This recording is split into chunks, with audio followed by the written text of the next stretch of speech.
This is CNN Breaking News. In our sports lead, a federal appeals court says the NFL can be put on trial over civil rights claims that black coaches faced racial discrimination. Today's ruling allows former Miami Dolphins head coach Brian Flores' 2022 lawsuit to go forward. Flores, who is now the Minnesota Vikings defensive coordinator, is suing the NFL, the Houston Texans, Denver Broncos, and the New York Giants over allegations of racist hiring and promotion practices of black coaches. Responding to today's ruling, an NFL spokesperson says, quote, "We respectfully disagree with the panel's ruling and will be seeking further review." Joining me now is David Gottlieb. He's an attorney for Brian Flores. And David, I wonder what Flores' reaction is today to this ruling. Well, the ruling is an unequivocal win for our clients, for Mr. Flores and his co-plaintiffs, but also for employees around the country, because today's decision impacts not just our clients, not just NFL employees, but everybody who could be subjected to an unlawful arbitration agreement.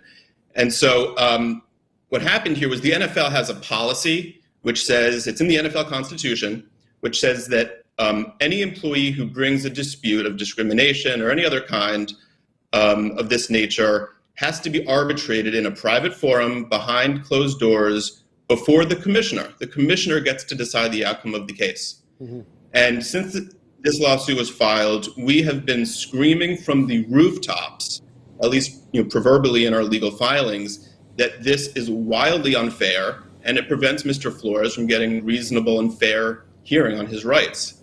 Today, the Second Circuit agreed with us, found that that policy offends basic principles of fairness and cannot proceed. That Mr. Goodell cannot be both the judge and the jury here. So the NFL will now have to do away with their policy, and again, this will impact not just the NFL but employers across the country. Given the NFL season, it's about to officially kick off next month, already in the preseason, does Flores want this to go to trial?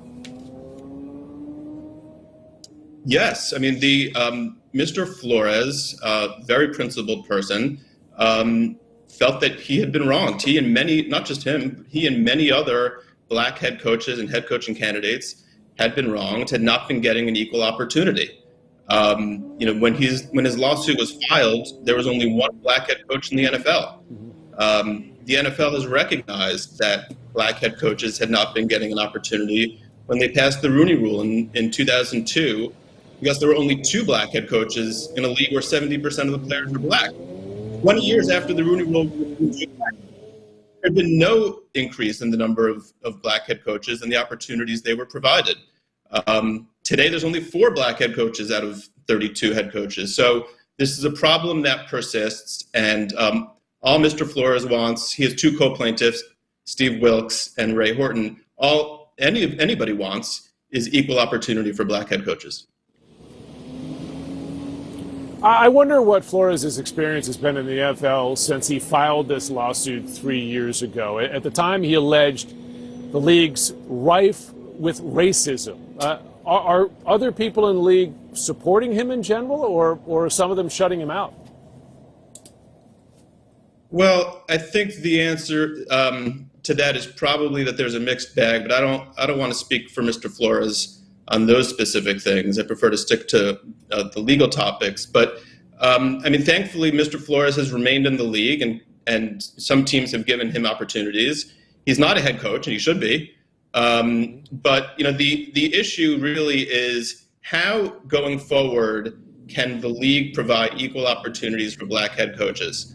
And in our complaint, we laid out a number of things that the league can do to try to accomplish this and to try to advance the ball.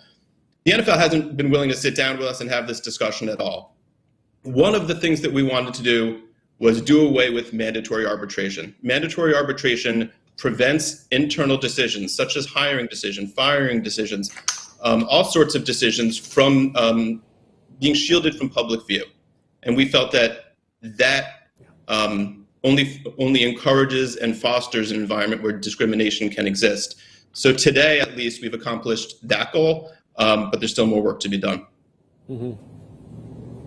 Yeah, listen, a lot of companies prefer arbitration because they don't want them to go to trial, these cases. David Gottlieb, thanks so much. Thank you.